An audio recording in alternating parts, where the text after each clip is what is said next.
Welcome to Daily Wisdom, Walking the Path with the Buddha, a podcast shared by David Roylance. This podcast is dedicated to guiding you to completely eliminate the discontent mind and the suffering it causes by attaining enlightenment. Learn and practice the teachings of Gotama Buddha that will guide you to fully attain a peaceful, calm, serene, and content mind with joy. To support this podcast, visit patreon.com/support Buddha or visit buddhadailywisdom.com, where you will discover a full range of courses, retreats, and online learning resources to assist you on the path to enlightenment. Now, here's our teacher to share more.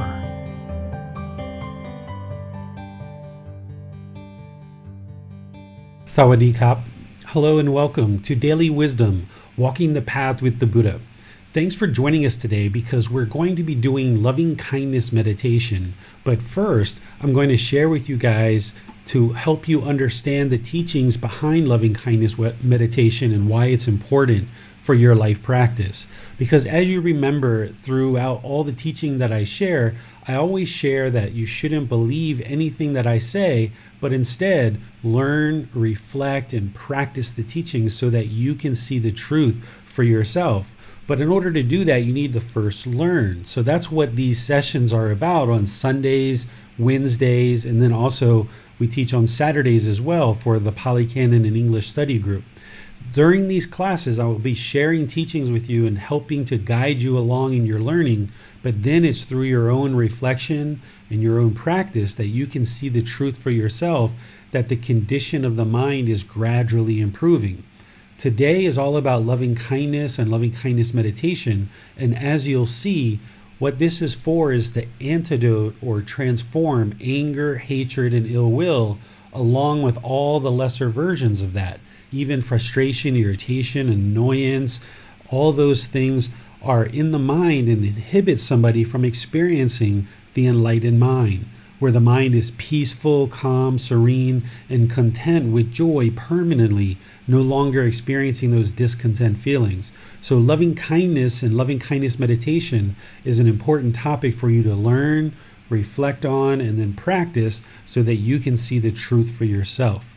As we go in today's class, there'll be opportunities for you to ask questions. And the way that you do that is just put your question into the comment section of Facebook, YouTube, or Zoom. Our moderators will see that and be sure your question gets asked during the class, and I'll be sure to answer it. And then if you're in Zoom, you can electronically raise your hand and ask any questions you have that way. So once again, thank you all for joining. Let's go ahead and start learning today and help you along this path. The first thing to understand as it relates to learning loving kindness meditation is to learn what is loving kindness, because you wouldn't be able to practice loving kindness meditation and loving kindness in daily life if you didn't understand what loving kindness actually is. The way to think about loving kindness is it's active goodwill towards all beings without judgment, that you're not judging somebody whether they're worthy of your loving kindness or determining if this is a person that you should have goodwill for, but instead you just have active goodwill, a genuine interest in seeing all beings be well. This is loving kindness. You may hear some people use the Pali word for this, which is metta. I always teach in English because that's the best way for you to more readily learn and understand the Buddhist teachings, because it's in a native language that you understand and you can readily learn, readily understand, and readily apply the teachings in order to experience the results. So you won't hear me using metta. I always use loving kindness, but I include that in there just in case you're talking with other people or you're reading other things, they might use this word metta. So this is a genuine interest in seeing all beings be well and not judging whether someone's worthy of your goodwill or worthy of your politeness, your kindness, your friendliness, your respect, but just practicing for your own mind and for your own benefit to see all beings be well. Another way to think of loving kindness, and something to note, is that this is an antidote to that anger, hatred, ill will, or a remedy. We talk about it as part of the 3 wholesome roots because there's these three unwholesome roots that keep the mind in the unenlightened state. The unwholesome roots are craving, anger, and ignorance, or greed, hatred, and delusion. You might even hear someone refer to this as desire, ill will, and confusion, or unknowing of true reality. These are the three top level challenges that the unenlightened mind has that it needs to antidote and it needs to transform in order to move to this enlightened mental state. So loving kindness is working to actively eliminate anger, hatred, ill will. And there's even other aspects of the mind that this eliminates as well. It eliminates resentment. It eliminates other forms of discontentedness as well that we're going to talk about here in a moment.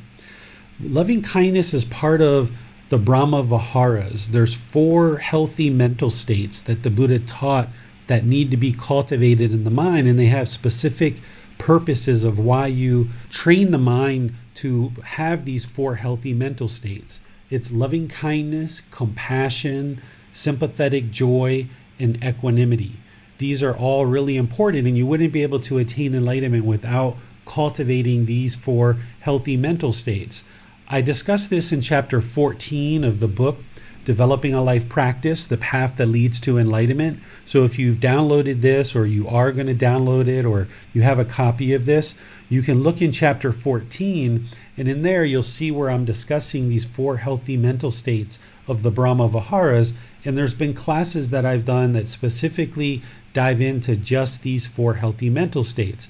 But here I'm just talking about loving kindness because it's important as background information as you move into understanding loving kindness as a whole and loving kindness meditation. Now, with the theme of not believing anything I say, I oftentimes like to share the Buddha's words so that you can see that it's not just me saying that loving kindness is beneficial for the mind. It's not just me saying that loving kindness is what antidotes anger, hatred, ill will. It's not just me saying that meditation on loving kindness is important, but you can see the actual words of the Buddha so you can have confidence that what I'm sharing with you is the truth in your intellectual learning. But then, like I mentioned, you need to reflect and you need to practice so that you can see it transforming your mind in daily life and improve the condition of your mind and also the condition of your life through an improved relationships.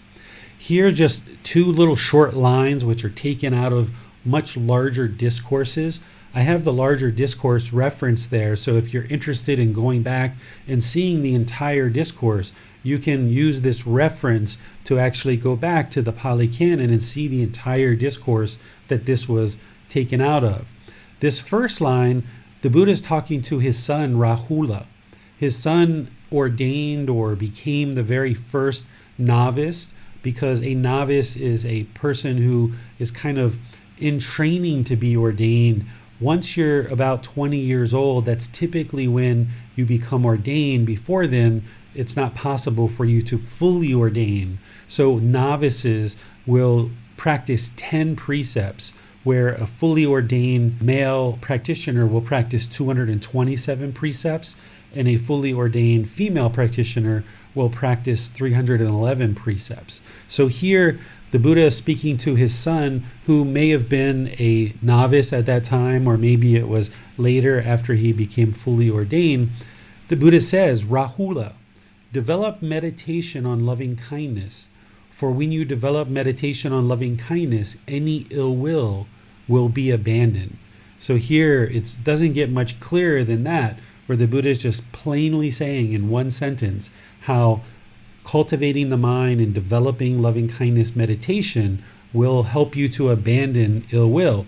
But you need to do that through practice, not just the meditation, but in daily life. So that's what this next line or this next sentence is. The Buddha's talking and he says, loving kindness should be developed to abandon ill will. The first one's talking about cultivating loving kindness as far as meditation, and the second one is talking about practicing it in daily life. And there's lots of other teachings where the Buddha talks about loving kindness. These are just a few.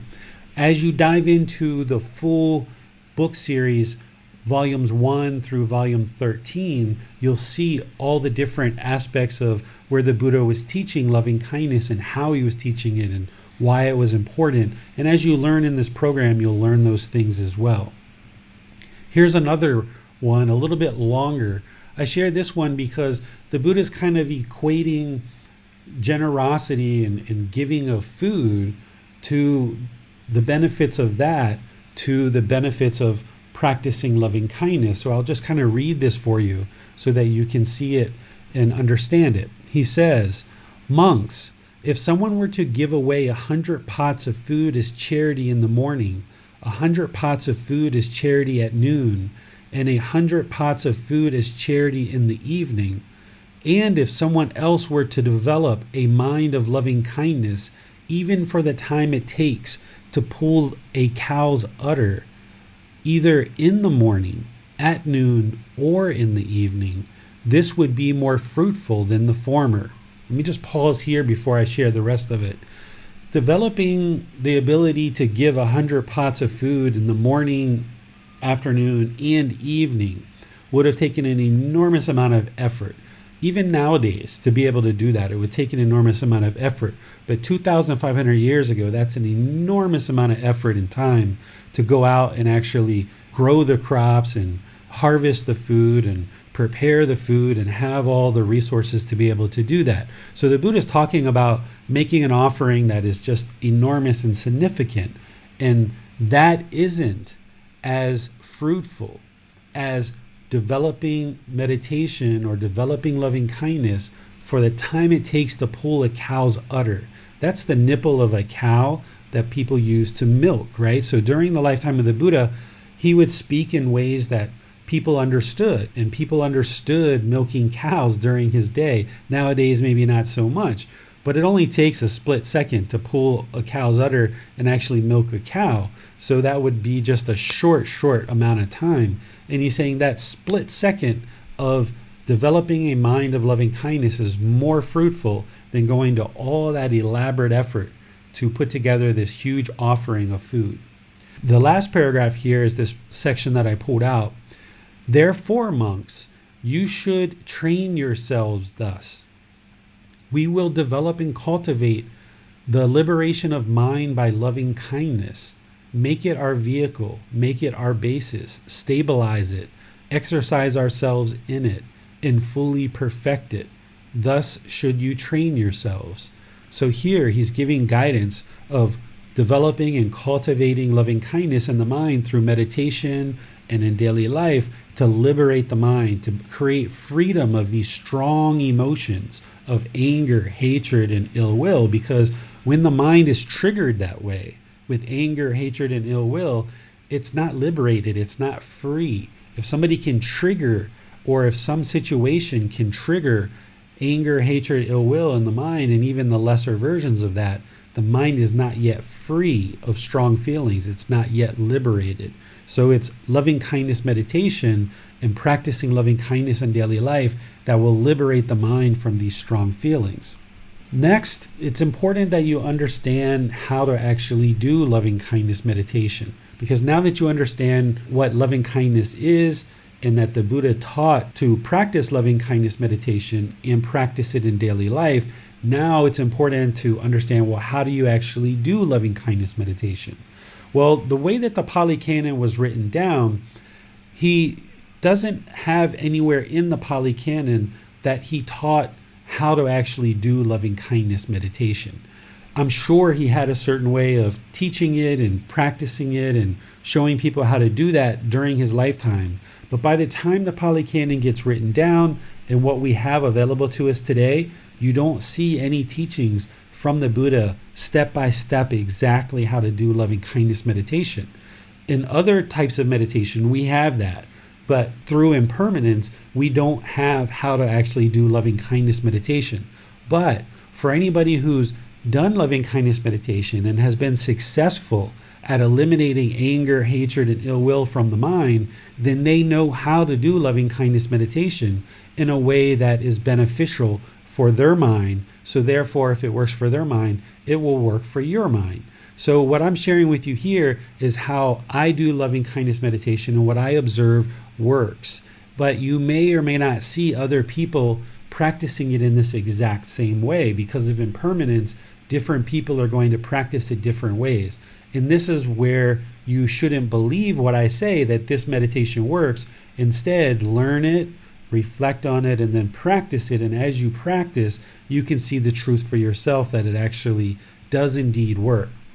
The way that you cultivate loving kindness during meditation is you start out setting up mindfulness in front of you, as the Buddha talks about with breathing mindfulness meditation and other forms of meditation, either in the seated, standing, or lying positions. We don't usually do loving kindness in the walking position. So either seated, standing, or lying. And then you start out with breathing mindfulness meditation, the way that I taught last week and the way that I teach in this program throughout. You do that for 5, 10, 15 minutes, however long you like, just to kind of ease the mind into meditation and center the mind on the breath, bringing it into the present moment, eliminating any kind of clutter or residual thoughts that are kind of lingering. Once you've got the mind established on the breath in the present moment, then you start with these affirmations. And you always start with I, or this person, right? This body, this being that we call David, or in your case, Johnny or Roberta, James, Bassam, Miranda, Donnie, or whoever this label that you've inherited that we refer to as you or I. That's what you start with, because you can't have loving kindness for others if you don't have loving kindness for yourself. So not only will this meditation help you eradicate anger, hatred, and ill will towards others, it also helps to eliminate that negative self-talk that some people have in the mind.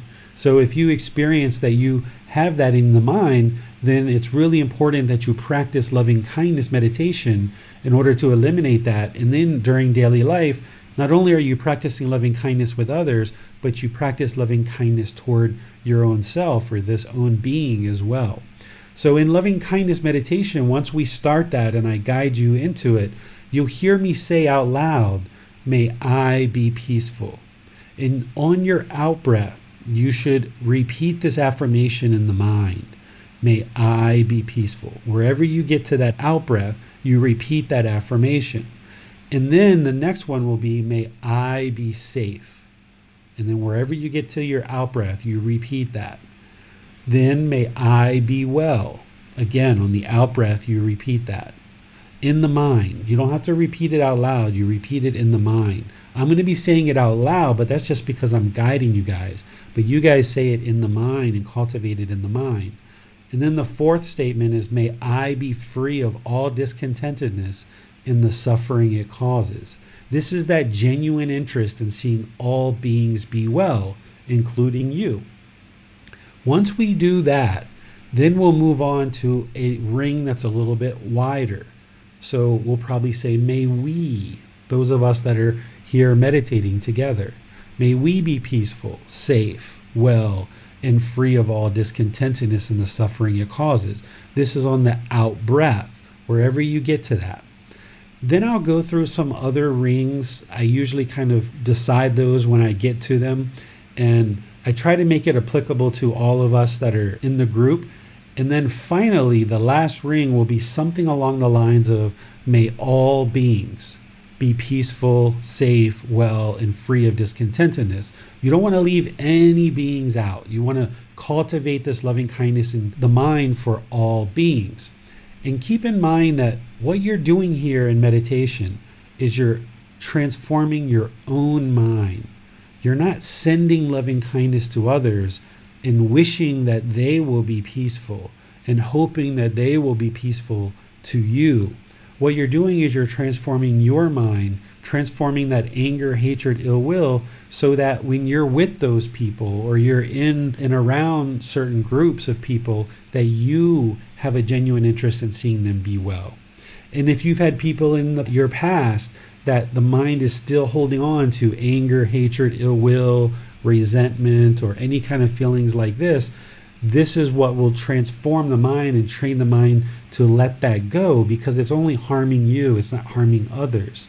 So this practice is about transforming your mind. It's not a prayer, it's not a wish, it's not trying to change others through your meditation, because that's not possible.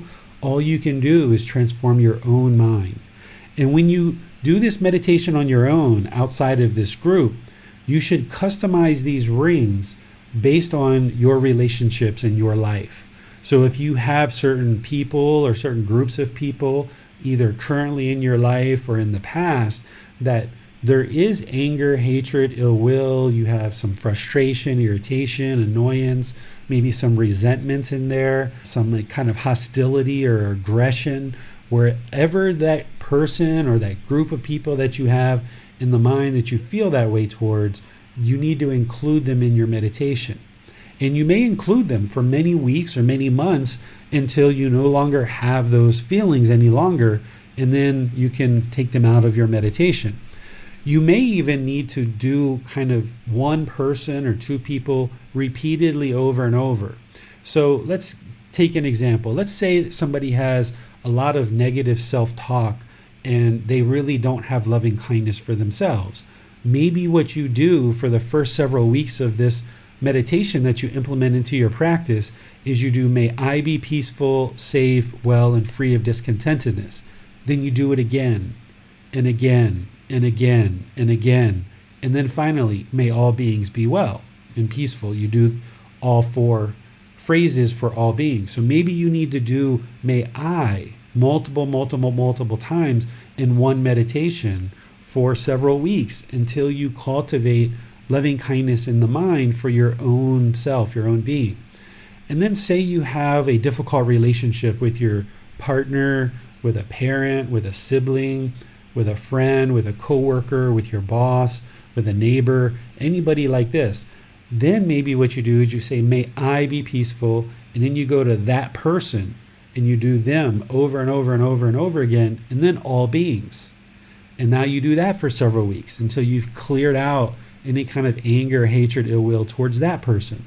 And then as you can work through these various people and groups of people, eventually maybe you just need to do each thing one time, kind of like what we're going to do today, a more generalized meditation.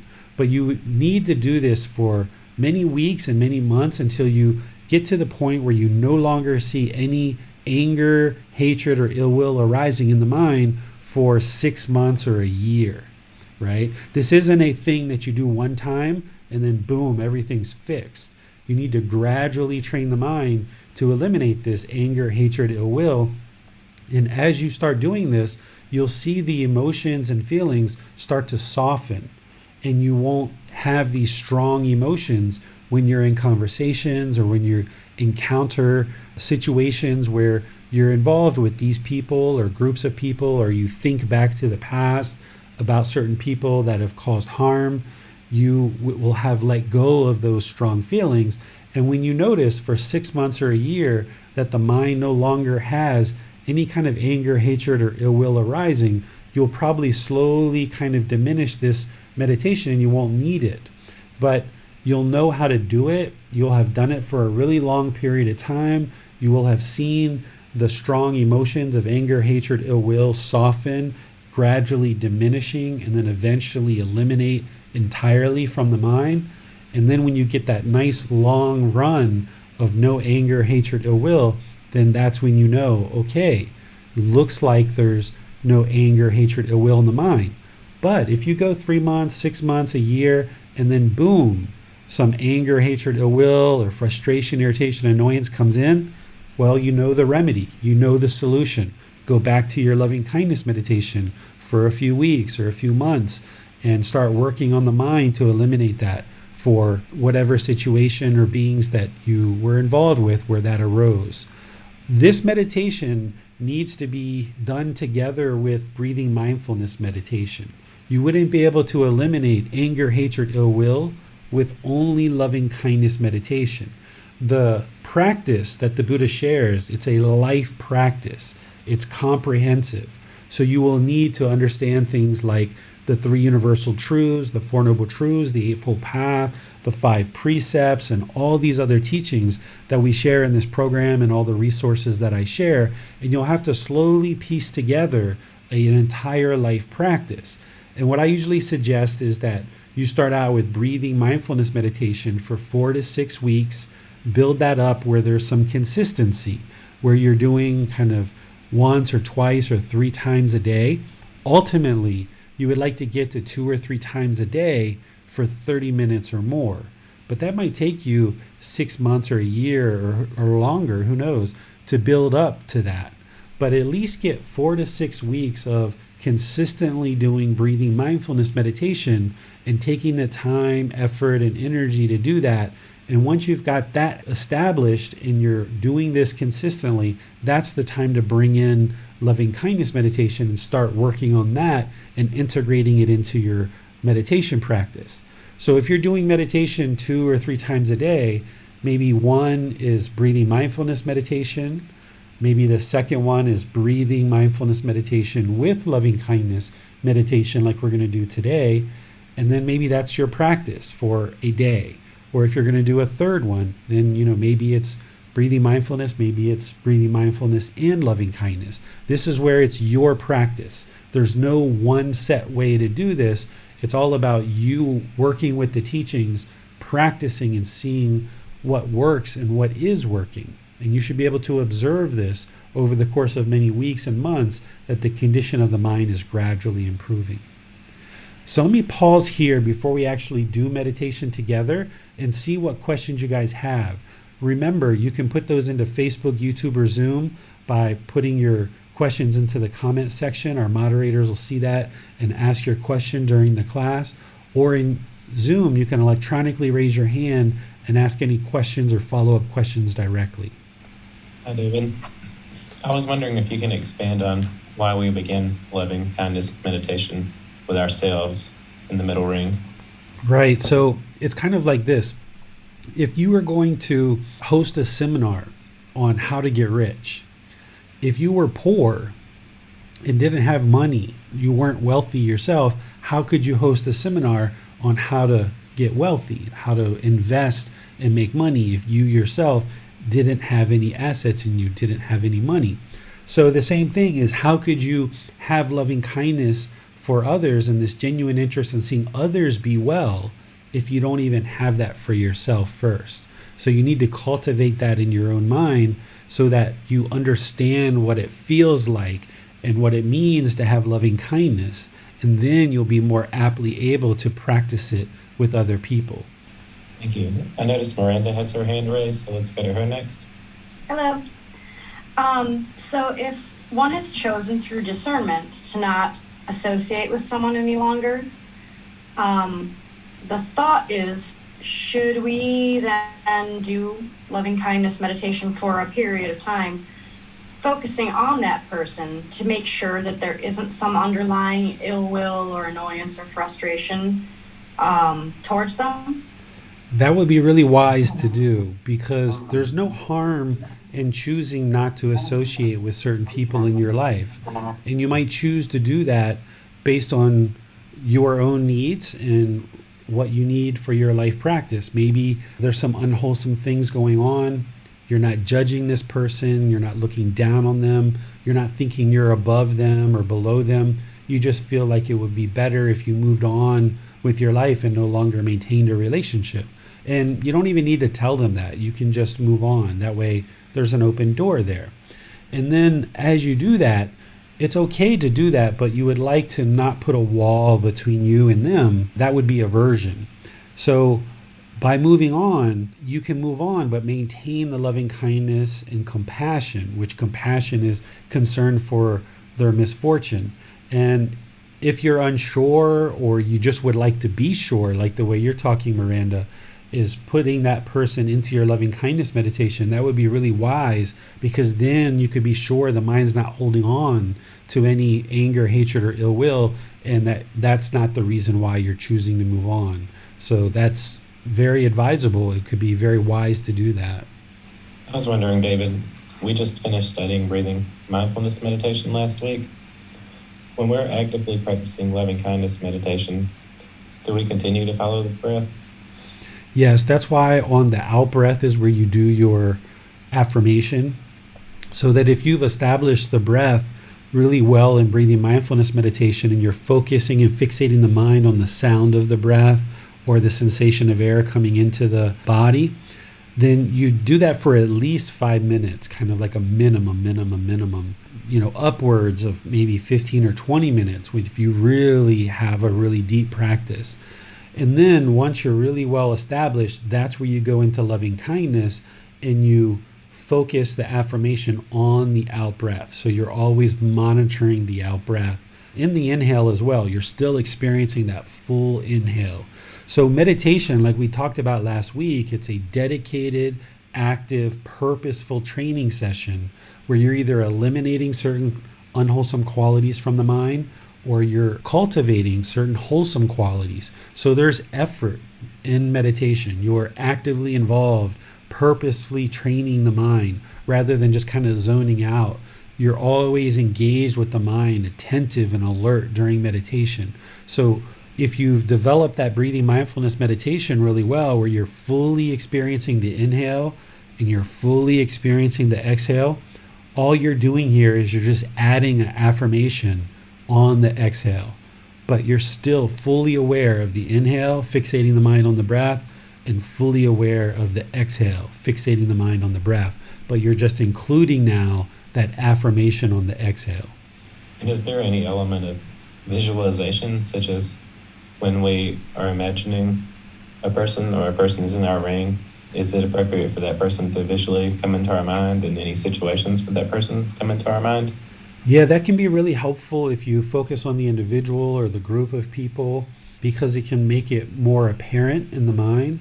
You can also visualize like syrup going over the person's body, kind of from the head to toe. And even when you start with "May I be peaceful," you can envision that for yourself. That's one of the things that I used to do when I did this meditation frequently, is that I would envision the syrup kind of enveloping my body. And then I would do the same thing for other people that I was meditating and including into the meditation. So this can arise in the mind certain feelings. So if you have anger and hatred and you're starting to meditate and visualize this person in the meditation, it might actually bubble up some anger, hatred, and ill will. And this is part of letting it go, is that you have to kind of pull back the carpet, kick up all the dust and get it out of the windows in order for you to clear out the mind and eliminate it from the mind. So you might actually start meditation fairly peaceful and calm, and then by the time you go through meditation, it can arise this anger and hatred, and that's all the more reason why you need to be doing this meditation. Sometimes if people are more angry after the meditation than before, they think that the meditation wasn't successful, but in reality it really was, because by you arising that or kind of kicking up that dust, you got to get rid of it. And that's what the mind's working through, and it's going to take more than one session, more than maybe 10 sessions or 20 sessions for certain people to really get rid of all this anger, hatred, and ill will. And that's also why at the end of our loving kindness meditation, we will go back to breathing mindfulness meditation. So we kind of start out fixating on the breath, bringing the mind into the present moment, removing any kind of clutter in the mind. We do loving kindness meditation, and during that, there may be some anger, hatred, ill will that kind of arises if that's there. And then on the back side, we're going to do some more breathing mindfulness meditation to kind of clear the mind out, fixated on the breath, and any kind of anger, hatred, ill will, irritation, annoyance that surfaced, that's your time to let it go.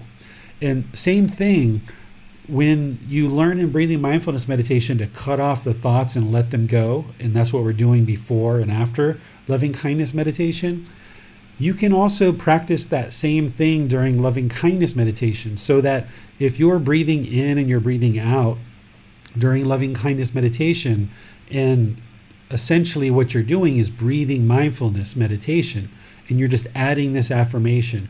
Once you breathe out and you are saying that affirmation in the mind, you just let it go, right? When you're further in your rings, you're not thinking back to the rings that you already did. Or even after you say, may I be peaceful, and now you move to may I be safe, you're not thinking back to may I be peaceful.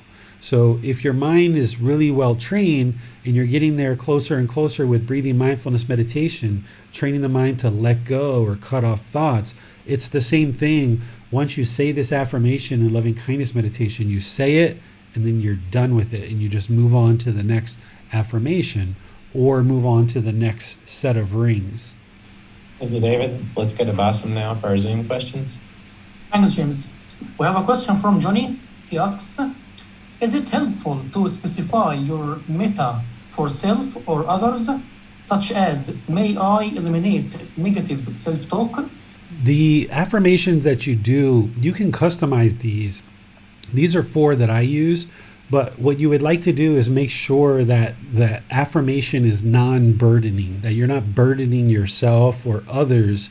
Not that you can, but you don't want the mind to hold on and obligating or expecting something to be done. So if you use that affirmation, may I eliminate self-talk, this is burdening the mind with having to do something.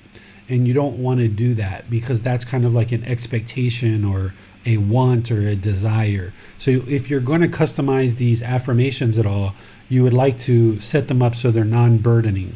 So for example, I wouldn't say like, may I be kind or may I be polite, because these are obligating or expecting something to be done. So that's why like peaceful, safe, well, free of discontentedness, this is not burdening myself or expecting something from someone else. It's just purely just cultivating this genuine interest in seeing myself and others be well.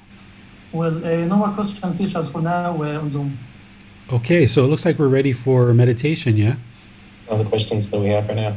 Okay, so let's go ahead and move into meditation then, and we'll open up for questions after meditation about anything that you guys would like to discuss related to the meditation, how it went for you, or getting any kind of clarification on this meditation or any of the teachings along the path.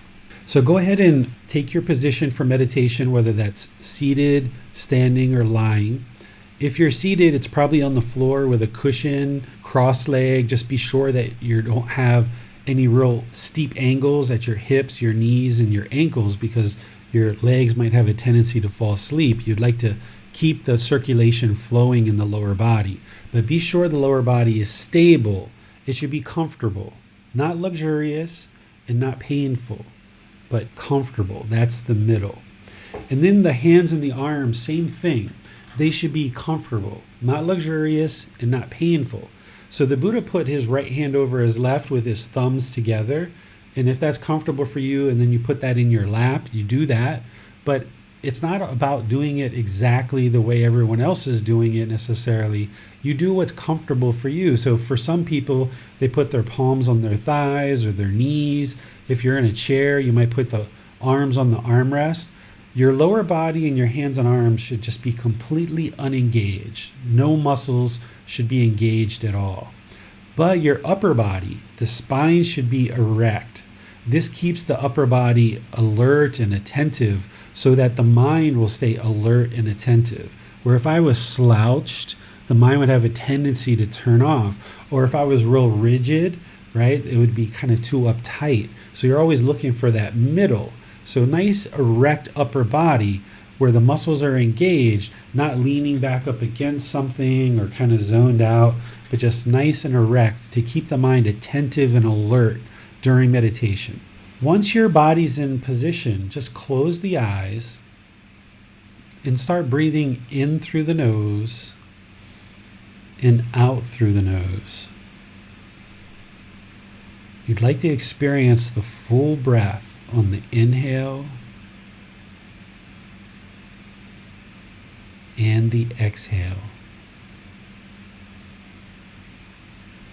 You're not trying to control the breath or force it. You'd like it to be nice and natural, steady and consistent. Just a nice gradual inhale through the nose, experiencing the full breath, and wherever you get to it, a nice exhale through the nose. Your breath isn't going to necessarily match up to the guidance that I'm providing. So wherever you get to an inhale, just go ahead and breathe in and out.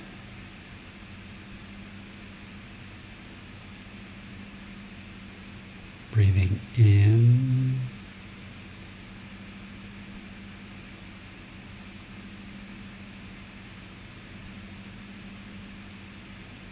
and out.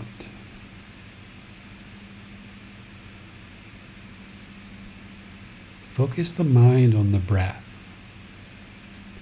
the sound of the breath coming into the nose, or the sensation of air moving into the nose over the skin.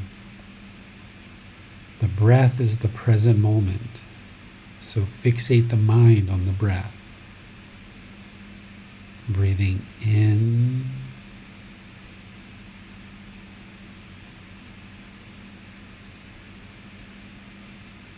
and out. Just stay here, working on establishing the breath, breathing in and out through the nose.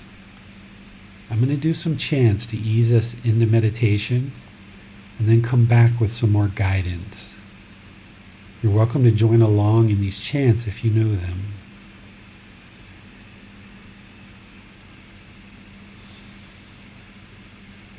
Arahang Samma Sambuddho Bhagava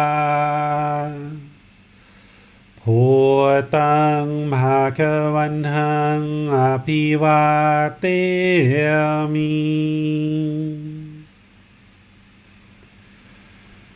Savakato Bhagavata Dhammo Dhammang Namasami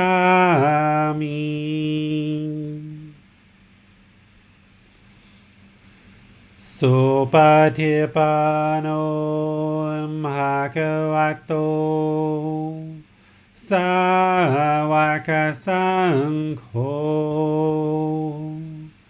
Saṅghang Namami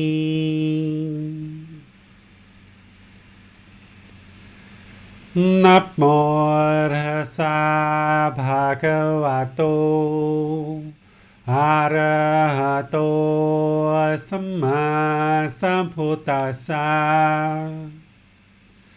Namo Tassa Bhagavato Arahato Samma Sambuddhassa Namo Tassa Bhagavato Arahato Samma Sambuddhassa Iti piso Bhagava Arahang Samma Sambuddho Vicacaranang Sammuno Sakhato Rokavito Anutero Purisa Dhamma Sati Satatawa Manusanang Bhuto Bhagavati.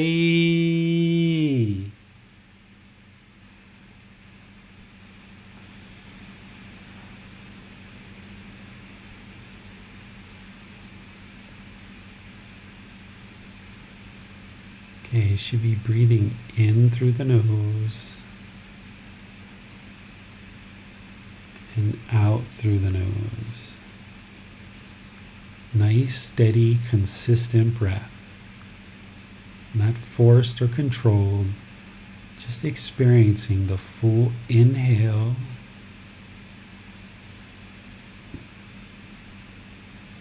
and the exhale.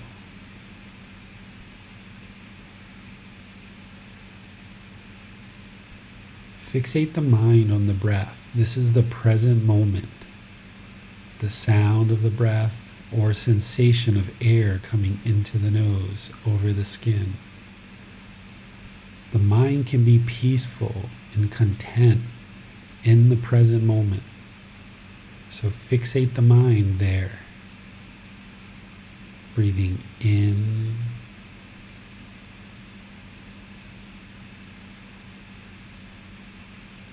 and out.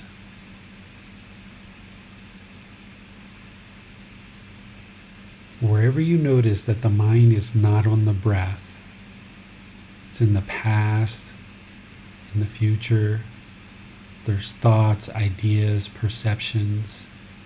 Here in meditation, you're training the mind to cut that off and let it go, bringing the mind into the present moment. Focus on breathing in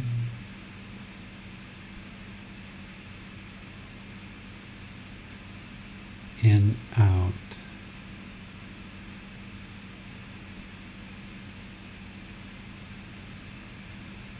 Breathing in and out. I'm going to be quiet, let you do this work in breathing mindfulness meditation. And then I'll be back with some guidance on loving kindness meditation. Just focus on the breath, breathing in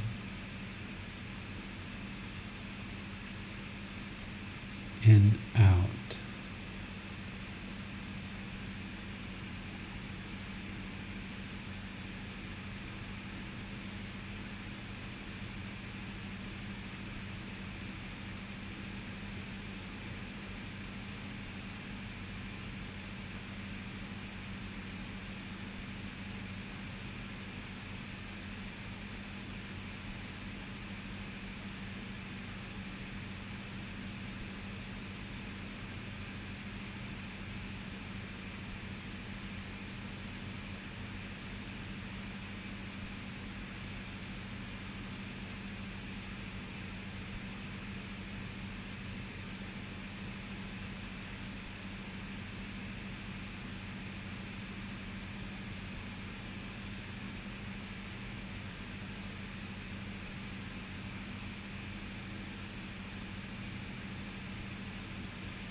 Continuing to breathe in through the nose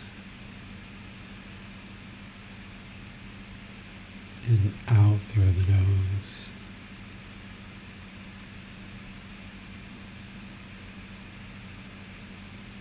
When you get to the next exhale, add this affirmation on the exhale. Repeat in the mind,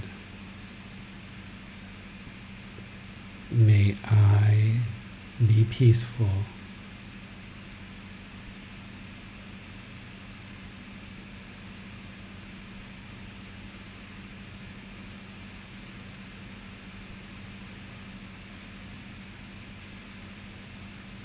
May I be safe.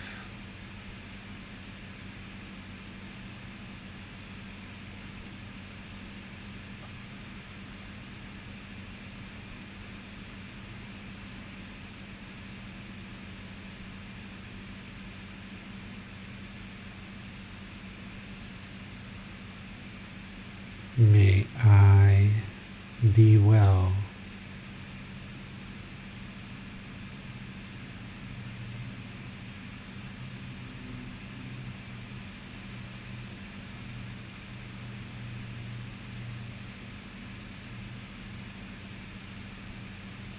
May I be free of all discontentedness and the suffering it causes.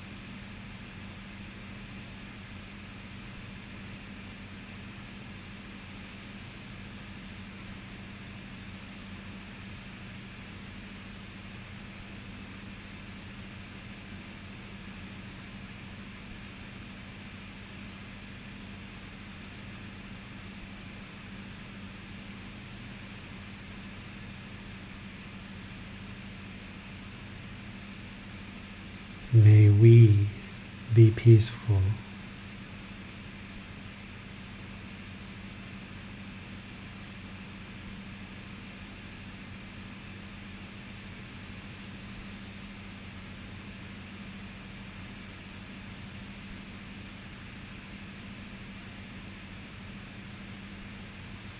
May we be safe.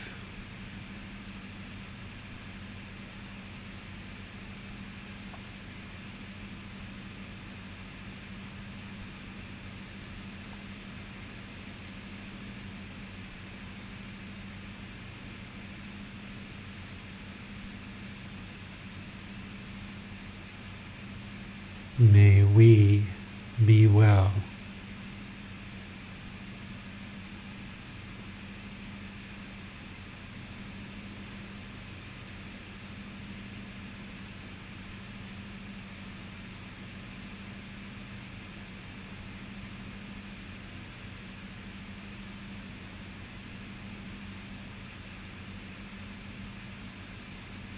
May we be free of all discontentedness and the suffering it causes.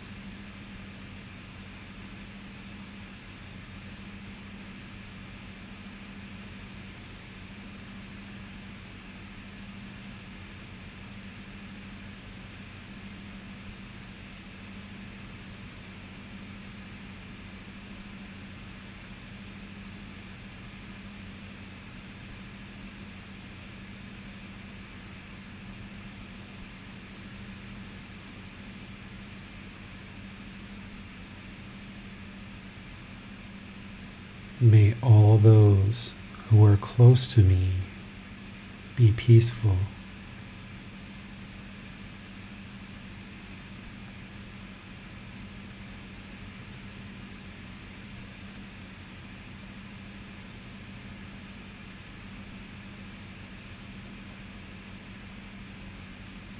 May they be safe.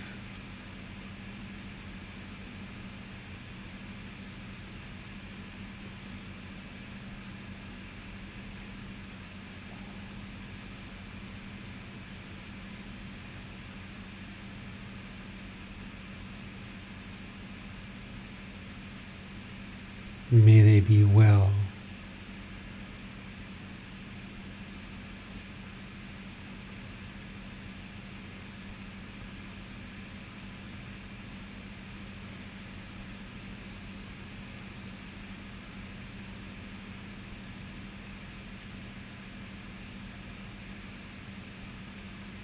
May they be free of all discontentedness and the suffering it causes.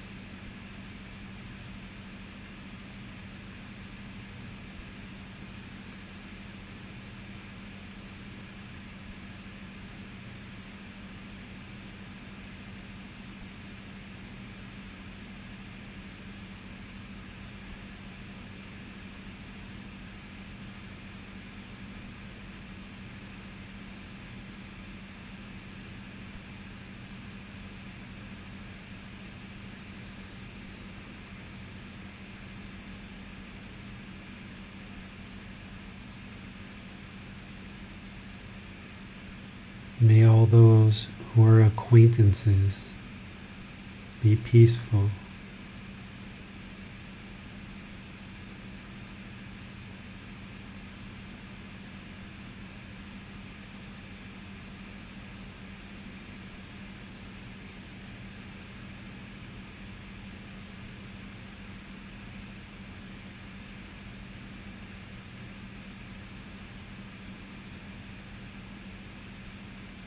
May they be safe.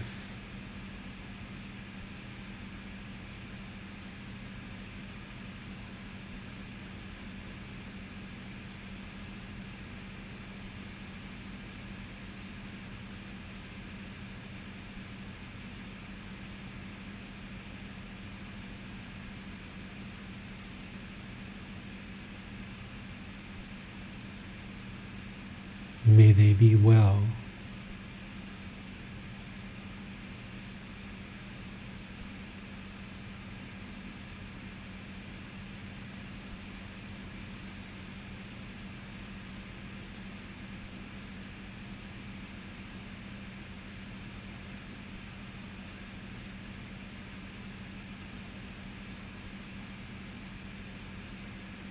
May they be free of all discontentedness and the suffering it causes.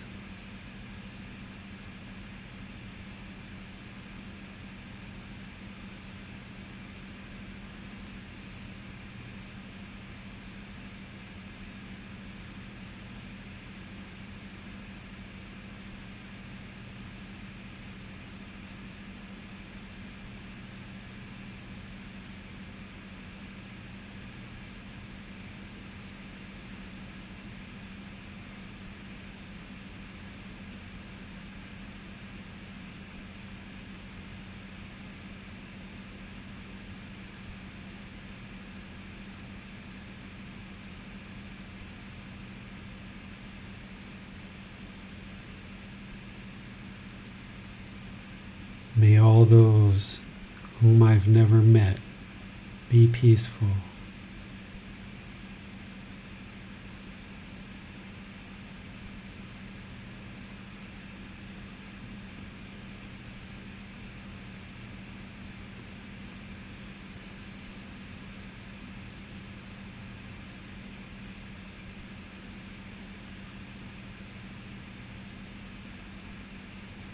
May they be safe.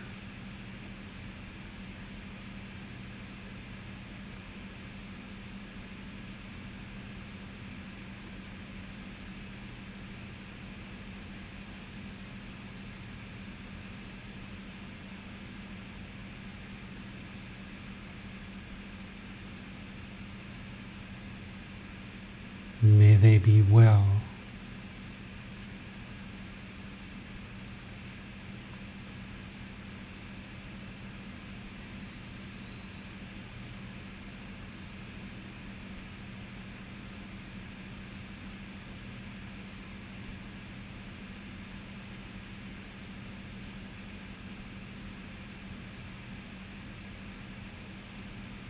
May they be free of all discontentedness and the suffering it causes.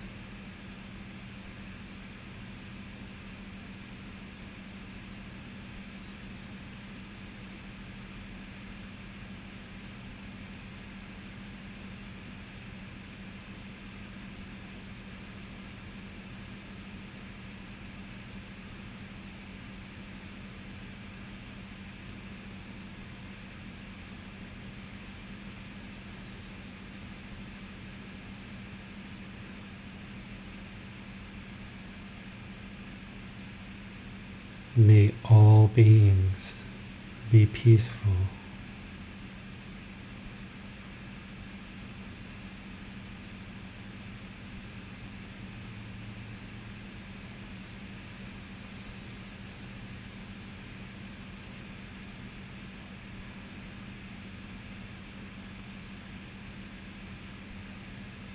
May all beings be safe.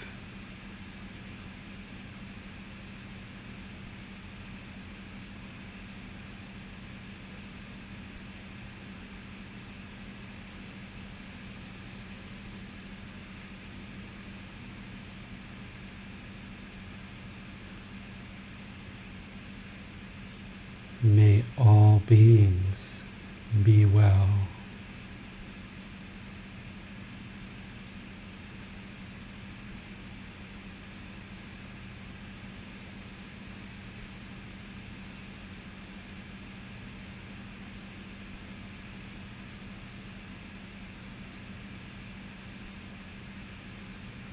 May all beings be free of discontentedness and the suffering it causes.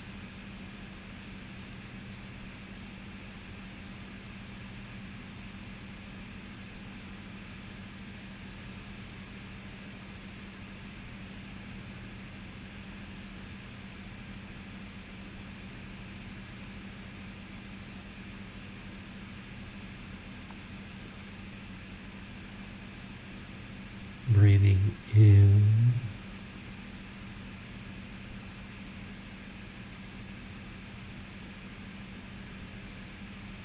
and out.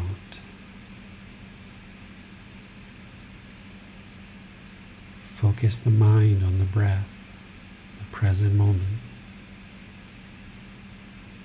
Wherever you notice it's not on the breath, cut that off, let it go, and come back to the breath.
อะระหังสัมมาสัมพุทโธภะคะวาพุทธังภะคะวันหังอภิวาเทมิ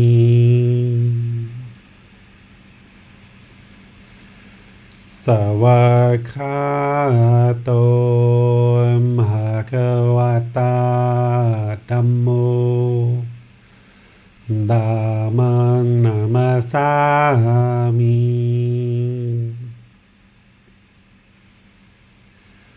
สุปฏิปันโนภะคะวะโตสาวกสังโฆสังฆังนามามิ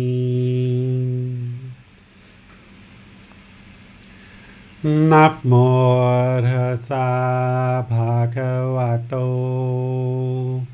อะระหะโตสัมมาสัมพุทธัสสะนะโมตัสสะภะคะวะโตอะระหะโตสัมมาสัมพุทธัสสะนะโมตัสสะภะคะวะโตอะระหะโตสัมมาสัมพุทธัสสะอิติปิโสภะคะวะอะระหังสัมมาสัมพุทโธวิจาจารณังสัมโหโนสัคขะโตโรกาวิโตอนุเตโรปุริสาธัมมาสติสัตตาตวามนุสนังพุทโธภคะวาติ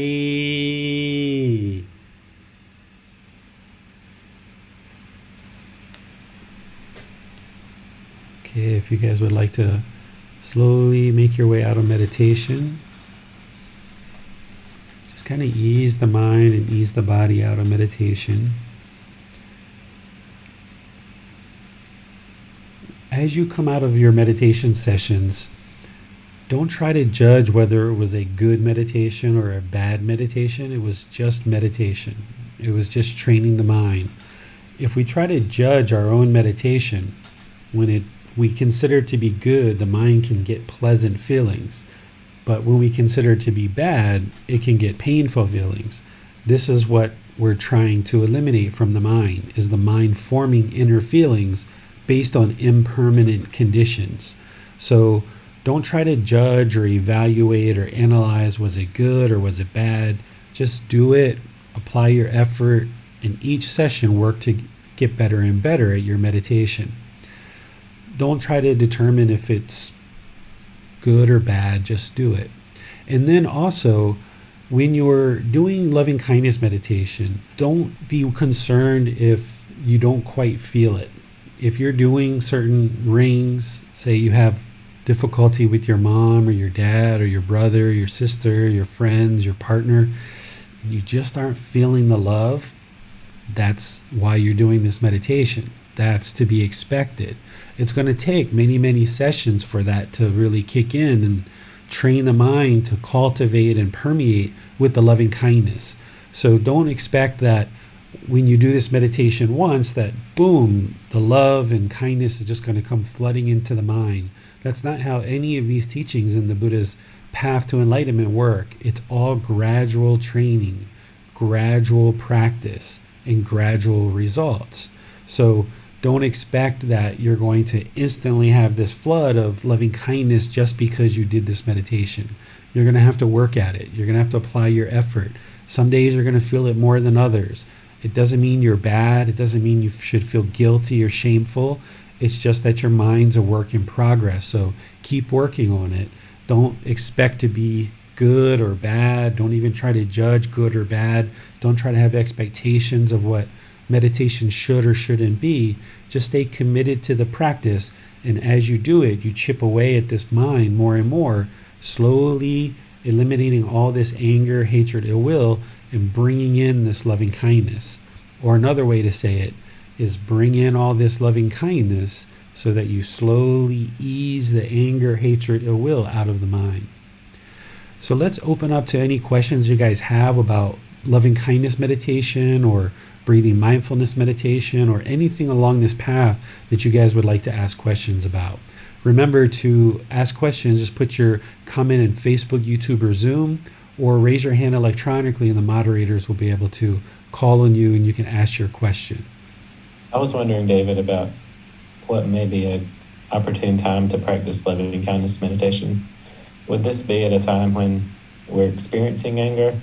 Or if we're experiencing anger, is it perhaps best to focus on breathing mindfulness meditation to let go of that and then practice loving kindness meditation when the mind is in a more even state? You can try all of those and see what works best for you. Everybody's going to be a bit different. Everyone's going to experience different things. And each time you practice, it can be a bit different. The goal would be, though, that not only do you use it during those times, but the goal would be that you get ahead of the curve on this, right? So you might decide to go to meditation for breathing mindfulness and or loving kindness when the mind's angry or frustrated or irritated. But the goal would be that you're meditating consistently in a dedicated, determined, diligent practice so that you really get ahead of this and you're softening the feelings and that you're not experiencing the high, strong feelings of anger, hatred, and ill will. But as you do, there's going to be those situations as you're bringing the mind more to the middle that you will experience anger, hatred, and ill will. And you can try it and see. I always found that it was difficult to do any meditation when I was angry. So I would try, but it didn't always work. I can't really remember that it surely worked. It probably calmed me down a bit, but I used to have a lot of anger. And I found it was just really difficult to meditate at all when I was in that state. But you can try it and see how it works for you because, you know, your mind's going to experience different things at different times. So you're developing your life practice and you're kind of using these different tools and seeing which tool works in what situation, much like a woodworker or a sculptor. You're using different tools at different time and seeing which one works in what situations. So like so many other parts of the path, it's all about finding what works for ourselves, and I suppose that's why we call it a practice. Yeah, it's your life practice. It's your meditation practice. The teacher is here to provide guidance and suggestions and help you along the path, but each individual practitioner has to do the work. And like I said, if you can get ahead of this by developing a consistent practice, that's best, because once the mind's discontent and highly agitated, it's much harder to bring it down out of that. So that's where not only is your meditation practice important, but what you're doing all day long is really important. Practicing that entire Eightfold Path so that when you feel those bodily sensations of anger or frustration starting to arise, you can cut it off right there and let it go so it doesn't come into feelings and pollute the mind. Or if you're feeling happiness, excitement, and thrill, euphoria starting to arise, you can cut it off and let it go right there so that the mind's not basing its inner feelings on these impermanent conditions. And then as you do, it's like cutting back this wild bush closer and closer to the stump, that eventually you'll get to the point where these discontent feelings don't arise and the mind is just always peaceful, calm, serene, and content with joy. We just completed our chapter on harm in regards to the earth on Sunday. And I was wondering if the earth and the environment can potentially be a ring for loving kindness meditation, perhaps to inspire our own positive actions toward the environment. Certainly, yeah. If you're feeling any kind of feelings that you need to eradicate related to the planet or the earth, you can surely include that if you like. And I thought I would ask, since we just completed a review of loving kindness meditation, and last week, breathing mindfulness meditation. Do you have any recommendations for any type of ratio as we begin to incorporate loving kindness into our practice of meditation?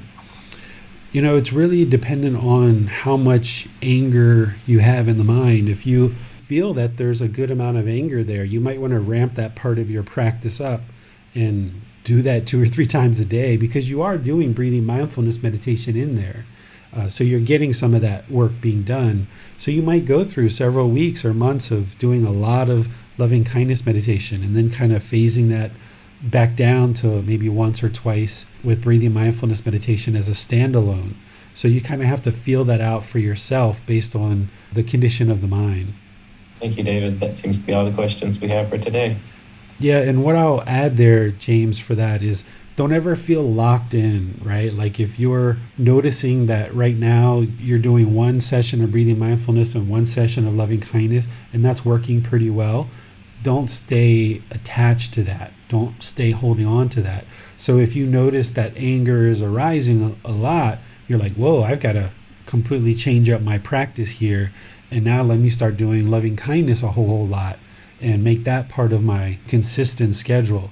And then, after you notice that the anger is starting to subside, maybe you go to doing breathing mindfulness meditation. So you should always look at your practice as being impermanent, right? For anybody who's understands that you're unenlightened and you haven't yet attained enlightenment, then there's more things that you need to let go of that's in the mind, that's currently there, that's delusion, that's ignorance. There's a lot more for you to let go of, and there's a lot more for you to bring in. One of the things that I see sometimes is people who've been on the path for a while, 5, 10, 15, 20, 30, 40 years, they know they're not enlightened, but yet they're holding on very tightly to the things that they've been doing in the past, and they're not willing to let go of it. And in that situation, they're not going to actually make progress and get improvement because they're still holding on to the ignorance or the unknowing of true reality. They're still holding on to meditations that aren't really working to improve the condition of their mind. They're not willing to learn something new and bring something new into their practice. So all the way up until you're experiencing like 6 months, a year worth of no discontentedness, always consider your meditation practice, but also your daily life practice as being impermanent. And it's got to remain that way so that you feel comfortable of letting certain things go in your practice and bringing new things in. Because if you stagnate and you hold on to the things that you've been doing into the past, then there's not going to be any forward progress. And this is something that I see with some people who've been at this for a while. They're not interested in learning new things. They're not interested in letting go of what they currently are practicing, but they also know that they're not enlightened, which it's contrary. What's keeping them in the unenlightened state is that holding on to the things that aren't working for them, but they just don't realize that, and they may not be willing to put in the effort and energy to learn the new things. So this is really important, to keep your practice impermanent and always consider it to be that way. So for our next class next Wednesday, we're going to be doing breathing mindfulness meditation and loving kindness. We're going to be switching just like we have been all the way up until now, where we'll just say hello, welcome, and go right into meditation.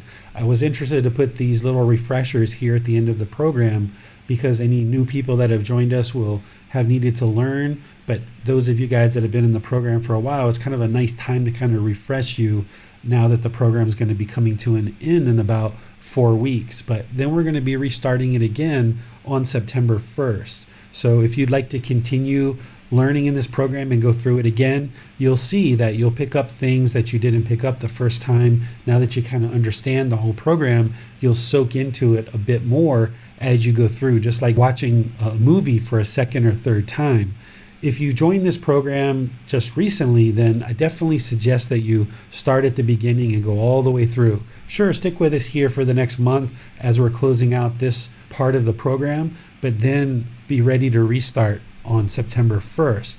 And some of you guys that have been in this program for a while, you may choose to stay in this program and keep learning if you've done this program 2-3 times or so. And you may decide to even add on Saturday. Saturdays, we do the Pali Canon and English study group where we're studying exclusively the words of the Buddha and helping you to see his original source teachings in the Pali Canon. So you could be doing this program and that program together if you have the time and availability in your schedule. But if you don't, you may need to pick just one or the other. And remember, you can also do these programs at your own pace, even though the live classes are Sunday, Wednesday, and Saturday at 9 p.m. Thai time. If you can't make those for any reason whatsoever because of impermanence, it's going to happen where sometimes you can't make these classes, then they're recorded on YouTube and Facebook and the podcast, and you can listen to them on a replay whenever you get the opportunity to do so. But at least you're progressing through the training, because in this program on Sunday and Wednesday, we use this book, Volume 1, but then in the Saturday Pali Canon and English program, we use Volumes 2 through 13. And all of these are available for you at no cost. You can download them and use those. You can take them and print them somewhere if you'd like. Or if you'd like a nice printed copy, Amazon has them in printed format, so you can get them there. So I'll see you in an upcoming class, either next Wednesday, which is going to be breathing mindfulness meditation, or this Sunday, which is going to be chapter 22 out of this book, Developing a Life Practice, The Path That Leads to Enlightenment. That chapter is titled Mental Health, a Modern Day Delusion. Here, this is where you're going to learn a lot of the symptoms and a lot of the anguish that we're experiencing in the world as human beings, that people are categorizing and thinking are defects in the brain that require medication. You're going to see that this is just actually an untrained mind that can completely eradicate sadness, stress, anxiety, suicidal thoughts, bipolar, depression, anorexia, bulimia, all of these different things that we now consider to be mental illnesses. As more and more people learn the Buddhist teachings, they'll be able to eradicate these and others. Things like PTSD and ADD, ADHD. These are just minds that haven't been trained in these teachings. And as you learn and progress on this path, either you or your loved ones, your family, your children, they will be able to get concentration, clarity of mind, peacefulness, and you can eradicate all these symptoms that are being categorized as being mental illness. Medication isn't going to actually solve it. You have to train the mind in order to bring it into the middle and experience this peaceful, calm, serene, and content mind with joy that we call enlightenment. So that's what we're going to be talking about on Sunday. And you can read the chapter either before or after class. So I'll see you either this Sunday or Wednesday or maybe even Saturday in our Pali Canon and English program. Either way, I wish you a very wonderful rest of your day. Take care and be well. Sawadee krap. Thank you for listening to this podcast. To provide support for this podcast, visit patreon.com/support Buddha. To access more teachings, visit buddhadailywisdom.com. There, you will discover a full range of courses, retreats, and online resources to assist you on the path to enlightenment. Remember to establish a daily, consistent meditation practice, along with learning and practicing these teachings. A well-developed meditation practice is the foundation in which to train the mind to attain enlightenment.